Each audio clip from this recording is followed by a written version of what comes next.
Hello and welcome back to our channel Financeable. Today in this video I'm going to show you how to place a new trade in MetaTrader 5. To do so, follow some simple steps with me. First of all, open your MetaTrader 5 application, then this type of interface will appear in your screen once you have logged into your account. From there, click to Tools from the top menu bar. Then this type of drop-down menu will appear in your screen. Then click to New Order. Then from here, choose the instrument that you want to trade. Then choose the type of order, if it's an instant execution or pending order.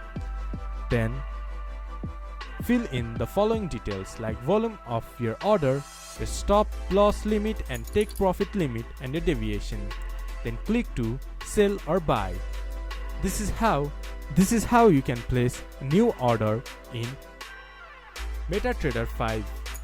This much for today's video. If you guys find our video helpful, please leave a like and comment. And do not forget to subscribe our channel and hit the bell icon. I'll see you guys again in our next video. Thank you for watching.